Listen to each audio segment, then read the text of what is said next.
Praise Lord, praise Lord, praise Lord. Hallelujah, hallelujah, hallelujah. सबको जय मसीह की।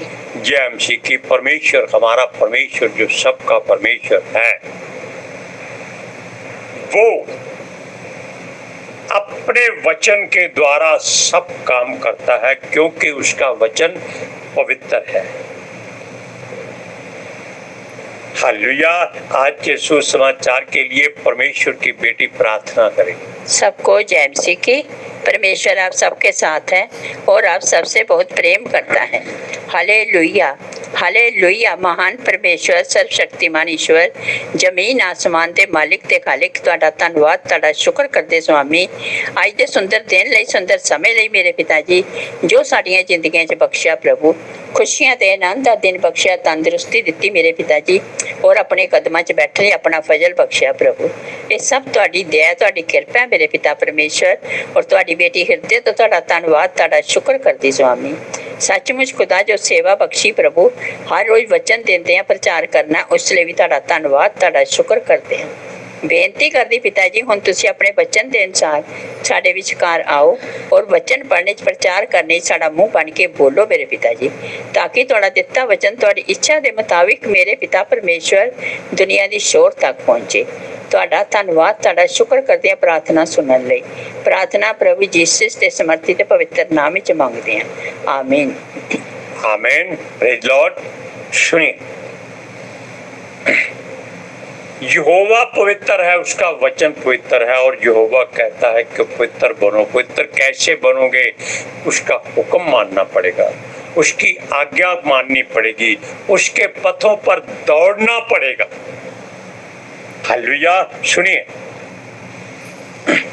और वो जो वचन है वो उसका प्रिय पुत्र यीशु मसीह है, जो धरती पर देहधारी होकर आया था। क्योंकि यूहन्ना कहता है आदि में वचन था, वचन परमेश्वर के संग था, वचन ही परमेश्वर था, जो देहधारी होकर धरती पर आया और जगत में ज्योति कहलाया, और अंधेरे ने उसको पसंद नहीं किया। हालेलुया। सुनिए, जब उसको पाना और उसका प्रचार करना हर कोई अपनी इच्छा करता है, रखता है, तो पहले उसके वचन को अपने हृदय में एक बीज की तरह बीज दीजिए, ताकि आप एक फलदार पेड़ बन जाएं। जैसा भजन संहिता 1 में लिखा है कि ऐसा मनुष्य उस पेड़ के समान है जो नाली के किनारे है, यानी कि पानी के किनारे पर है। उसके पत्ते कभी मुरझाते नहीं हैं और वो अपनी ऋतु में फलदार रहता है। ये तब होता है जब हम परमेश्वर के वचन को अपने हृदय में बीज देते हैं। और ये तब ही हो सकता है जब कि आपको इस लायक होना पड़े कि आप इस बीज को अपने हृदय में बीज सकें। Hallelujah, hallelujah. सुनिए, परमेश्वर हमको इस बात का हमेशा अवसर देता है, यानी कि मौका देता है, चांस देता है कि हम उसकी बात को ध्यान से सुने और उसके वचनों को मानकर उसकी मर्जी को पूरा करें।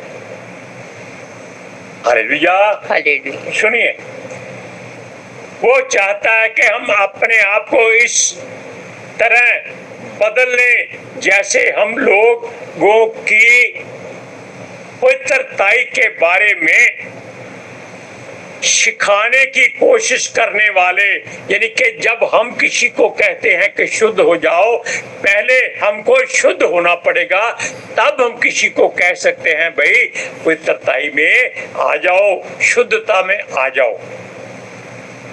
हर कोई इस बात को जान ले कि वचन 143 में भजन संहिता का कहता है कि एक भी मनुष्य निर्दोष नहीं है। इसलिए कोशिश करो, आप अगर 1% भी अपने आप को शुद्ध कर लो तो परमेश्वर कहता है कि तुम उसके लायक हो। क्योंकि 100% परमेश्वर ही शुद्ध है और कोई नहीं। उसके नबी संत 5%, 10% या 20% तक ही शुद्ध हो सके हैं। सुनिए, जैसे हम लोगों को पवित्रताई के बारे में सिखाने की कोशिश करते हैं, तब हम यदि अपने आप को शुद्ध नहीं करते और केवल प्रभावशाली बनाने या अपने आप को महिमा देने की हिमाकत करते हैं कि अपनी जरूरत से ज्यादा बात कर दे। सुनिए, या हम ऐसी गलती कर बैठते हैं, तब परमेश्वर आपके द्वारा सुनने वालों को उकसा देता है कि इस मनुष्य ने परमेश्वर का वचन गलत बोला है। यानी कि गलत का मतलब है कि इसने परमेश्वर को तुच्छ जाना है। तब क्या होता है, अगर संसारिक बातें हो तो दुष्ट आत्माएं आ जाती हैं। वहां क्या होता है, परमेश्वर के स्वर्गदूत आ जाते हैं। क्यों? हुक्म किसका है? परमेश्वर का। गलती किसने की है? जो खुद नहीं जानता और अपने आप को शुद्धता में लाना चाहता है कि देखो मैं भी शुद्ध हूं, मैं भी पवित्र हूं, मैं ये कर सकता हूं, मैं वो कर सकता हूं। तब परमेश्वर उसको थोड़ी सी सजा देता है, थोड़ी सी। सुनिए,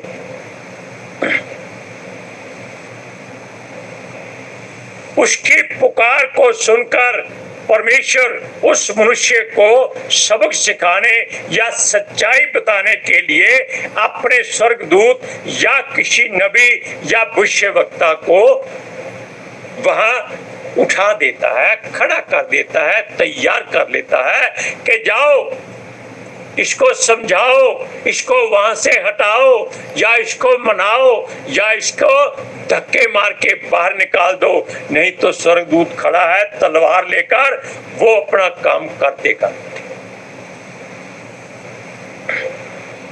सुनिए, क्योंकि यदि कोई मनुष्य अपनी भूल सुधार ले और अपनी गलती हृदय की गहराई से मान ले और क्षमा मांगे, तब प्रभु भी क्षमा कर देता है। यह बात तब हुई जब परमेश्वर की वेदी पर यारोबाम ने आकर जबरदस्ती धूप जलाने की कोशिश की। उसने क्या कहा कि मैं राजा हूं, मुझे यहोवा ने राजा बनाया है, मैं उसकी वेदी पर धूप जला सकता।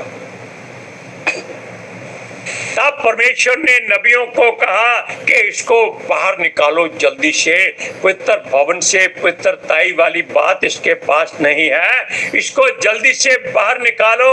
उन्हें किसी नबी ने कहा तो उसने क्या किया, उसने कहा पकड़ो इसको। क्यों कहा? इसलिए कि राजा था, क्रोध में आ गया। उसने याजक को सजा देने की कोशिश की। जो ही उसने हाथ बढ़ाया, उसका हाथ वहीं सूख गया। तब उसको मालूम हो गया कि ये तो बहुत बुरी गलती हो गई, ये उसका काम नहीं था। तब उसने उसी याजक के आगे विनती की, प्रार्थना की कि परमेश्वर को मेरे लिए मना, मेरी प्रार्थना उस तक पहुंचे और मेरा हाथ वैसा हो जाए, मैं आज के बाद कभी भी ऐसी गलती नहीं करूंगा। ये सजा बहुत छोटी थी। हम आपको कई जगह पर कई बातें बता चुके हैं, सजाएं बता चुके हैं कि लोग अपनी मर्जी करते हैं। लेकिन अब सुनिए हुआ क्या। उस नबी ने, उस याजक ने फिर प्रार्थना की और उसका हाथ यूं का त्यों हो गया। आप इस वचन को पढ़िए, पहला राजा उसका 13 अध्याय और उसकी 6वीं आयत में लिखा है। सुनिए, जब वो धूप जला चुका और उसका हाथ सूख गया, सुनिए, तब राजा ने परमेश्वर के जन को कहा, अपने परमेश्वर यहोवा को मना और मेरे लिए प्रार्थना कर कि मेरा हाथ ज्यों का त्यों हो जाए। तब परमेश्वर के जन ने यहोवा को मनाया और राजा का हाथ फिर ज्यों का त्यों हो गया। आप जानते हैं कि यीशु मसीह के समय शब्द के दिन लोगों को दिखाने के लिए कि बुरा करना ठीक है या किसी की भलाई करना ठीक है, वहां एक युवक था, उसका हाथ भी सूखा हुआ था। जब यीशु ने सबसे पूछा, सब याजकों से या फरीसियों से या यहूदियों से या जो भी वहां अपने आप को प्रधान कहते थे, किसी की जरूरत नहीं पड़ी कि उस बात का जवाब दे दे कि अच्छा करना सबत के दिन ठीक है या बुरा करना सबत के दिन ठीक है। तब यीशु ने उसे क्या कहा, पुरुष को आगे आ, अपना हाथ बढ़ा। उसने प्रार्थना नहीं की, उसने हाथ बढ़ाया, उसका हाथ ठीक हो गया। क्यों? क्योंकि जो पिता करता है वो पुत्र भी करता है। Praise Lord, praise the Lord, hallelujah, hallelujah. अब आप जान लीजिए कि अगर वो करता है, वो अपने वचन में कहता है यूहन्ना की इंजील में कि जो काम यीशु करता है वो तुम भी कर सकते हो, बल्कि इससे बड़े बड़े काम कर सकते हो। ऐसे नहीं करना शुरू कर देना, उसके लिए आपको बड़ी परीक्षा देनी पड़ेगी, उसके नाम के लिए तौबा करनी पड़ेगी, उसके वचनों से अपने हृदय को भरना पड़ेगा, बुराई छोड़नी पड़ेगी और परमेश्वर की बात माननी पड़ेगी। तब आप यीशु के जैसे काम कर सकते हैं, क्योंकि वचन कहता है कि चेला गुरु से बड़ा नहीं हो सकता, लेकिन उसके बराबर हो सकता है। बराबर क्यों हो सकता है? यीशु कहता है तुम मेरे मित्र हो, और वचन कहता है तुम यीशु के संगी दास हो और परमेश्वर के वारिस हो। हालेलुया। तो आप क्या हो गए? यीशु के बराबर आ गए, लेकिन अपने हृदय को भी उसके लिए बराबर करो। हालेलुया। सुनिए, जब राजा या गवर्नर हेरोदेस की बात अब आपको बताते हैं, उसके साथ बहुत बुरा हुआ। सुनिए, वो पड़ोसी नगरों की देख रेख करता था और किसी बात पर वो उन लोगों से रुष्ट हो गया, नाराज हो गया। हो सकता है उन्होंने उसकी महिमा ना की हो, उसका धन्यवाद ना किया हो, अपना भोजन लेके अपने घर को चले गए। इस बात पर किसी पिलातुस ने उसकी और लोगों की मंडली में सुलह कराने की कोशिश की। राजा का क्रोध, बच्चे का हठ, स्त्री का क्रोध, ये कभी किसी हद के बंधे हुए नहीं होते। मेरी बात समझे आप? राजहट, क्षत्रिय हट और बाल हट, इनको समझना या समझाना बहुत मुश्किल काम है। राजा के मुख से निकला वचन कत्ल कर दो, कत्ल करना पड़ता है। क्षत्रिय कहती है संसार को आग लगा के हटूंगी, वो आग लगा देती है। बच्चा कहता है इन सारे शीशे के बर्तनों को तोड़ना ही है, वो तोड़ने पड़ते हैं।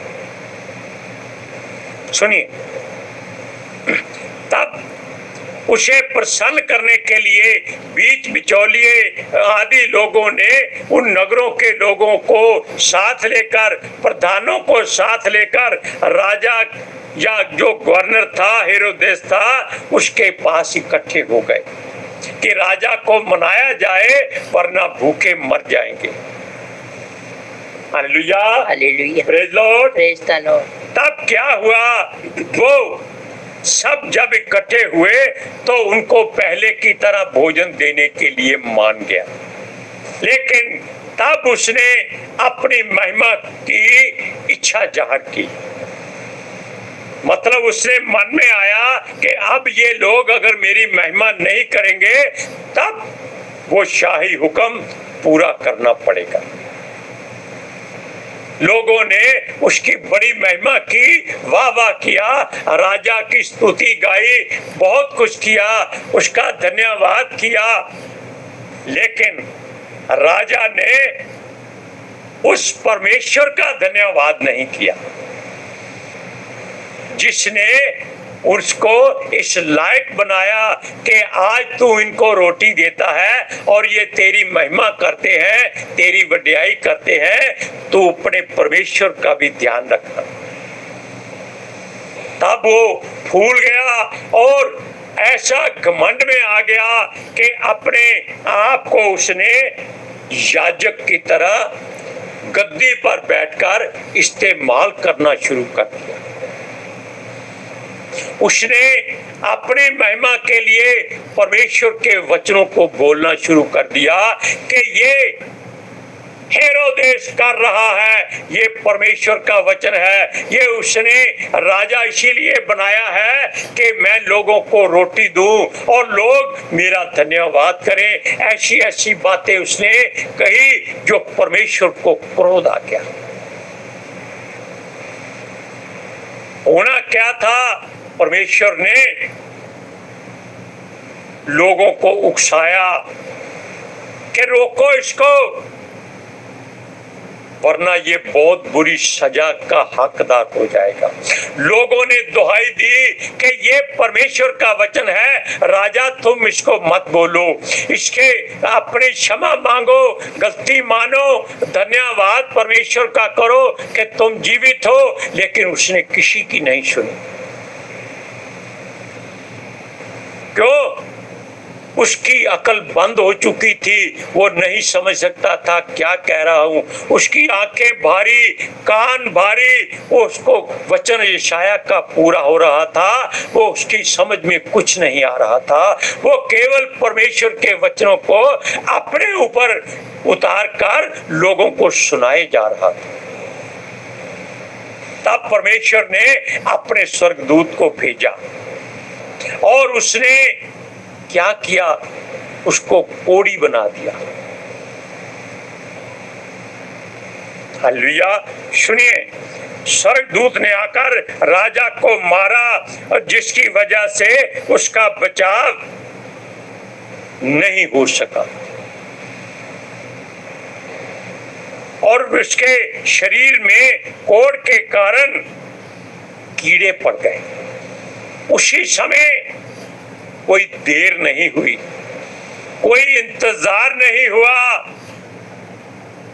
सब लोग डरकर परमेश्वर के आगे घुटनों पर आ गए।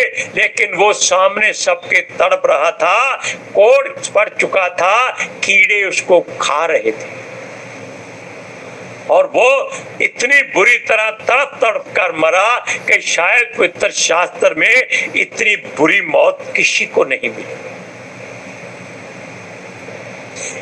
ये चंद बातें हम इसलिए आपको समझाते बोलते हैं कि आप इस बात को जानते रहिए कि परमेश्वर की महिमा परमेश्वर को ही देना। कैसे? जैसे यीशु को फरीसियों ने कहा था कि राजा को टैक्स देना भला है या नहीं। किसको? कैसर को। उसने कहा 1 दिनार मुझे दो। उसने दिनार पाया और कहा कि ये तस्वीर किसकी है। वहां तब तस्वीर बनती थी। उन्होंने कहा कैसर की। उन्होंने कहा जो कैसर का हक बनता है उसको दो, जो परमेश्वर का हक बनता है वो परमेश्वर को दो। परमेश्वर धन नहीं मांगता, वो आपका मन और हृदय मांगता है। आप वचन को पढ़िए, प्रेरितों की पुस्तक 12 अध्याय उसकी 12 से 20 तक ध्यान से सुनिएगा। हेरोदेस सूर और सैदा के लोगों को बहुत अनाज देता था है। और उनसे अप्रसन्न था। इसलिए वे एक चित्त होकर उसके पास आए और बिलातुस को, जो राजा का एक कर्मचारी था, मनाकर मेल करना चाहा, क्योंकि राजा के देश से उनके देश का पालन पोषण होता था। ठहराए हुए दिन हेरोदेस राज वस्त्र पहनकर सिंहासन पर बैठा और उनको व्याख्यान देने लगा। तब लोग पुकार उठे, यह तो मनुष्य का नहीं, ईश्वर का शब्द है। हालेलुया। सुनिए, उसी क्षण प्रभु के एक स्वर्गदूत ने तुरंत उसे मारा, क्योंकि उसने परमेश्वर को महिमा ना दी और वह कीड़े पड़कर मर गया। कितनी भयानक मृत्यु हुई होगी, कितना चिल्लाया होगा वो, लेकिन परमेश्वर किसी की नहीं सुनता। वो अपनी महिमा किसी को नहीं देता। हालेलुया। आज के सुसमाचार के लिए परमेश्वर की बेटी प्रार्थना करें। Hallelujah. Thank you Jesus, thank you Lord, thank you पिता आत्मा जी। ਤੁਹਾਡਾ ਧੰਨਵਾਦ, ਤੁਹਾਡਾ ਸ਼ੁਕਰ ਕਰਦੇ ਸੁਆਮੀ, ਸਾਡੇ ਵਿਚਕਾਰ ਆਉਣ ਲਈ, ਵਚਨ ਪੜ੍ਹਨ, ਪ੍ਰਚਾਰ ਕਰਨ, ਸਾਡਾ ਮੂੰਹ ਬਣ ਕੇ ਬੋਲਣ ਲਈ ਪਿਤਾ ਜੀ। ਤੁਹਾਡੀ ਬੇਟੀ ਹਿਰਦੇ ਤੋਂ ਤੁਹਾਡਾ ਧੰਨਵਾਦ, ਤੁਹਾਡਾ ਸ਼ੁਕਰ ਕਰਦੀ ਸੁਆਮੀ। ਸੱਚਮੁੱਚ ਖੁਦਾ ਤੁਹਾਡਾ ਦਿੱਤਾ ਵਚਨ ਤੁਹਾਡੀ ਇੱਛਾ ਦੇ ਮੁਤਾਬਿਕ ਮੇਰੇ ਪਿਤਾ ਪਰਮੇਸ਼ਵਰ ਦੁਨੀਆ ਦੀ ਸ਼ੋਰ ਤੱਕ ਪਹੁੰਚੇ, ਲੋਕ ਸੁਣਨ ਔਰ ਸੱਚਾਈ ਨੂੰ ਜਾਣਨ ਔਰ ਸੱਚਾਈ ਉਹਨਾਂ ਨੂੰ ਆਜ਼ਾਦ ਕਰੇ ਪਿਤਾ ਜੀ। ਮੈਂ ਤੁਹਾਡਾ ਧੰਨਵਾਦ, ਤੁਹਾਡਾ ਸ਼ੁਕਰ ਕਰਦੀ ਹਾਂ ਸੁਆਮੀ। और तुहाडे बच्चे हमेशा तुहाडी शांति, तुहाडे अनुग्रह और तुहाडे अभिषेक नाल भरे रहन। आमीन। आमीन। Praise Lord. हालेलुया। सबको जय मसीह। जय मसीह की।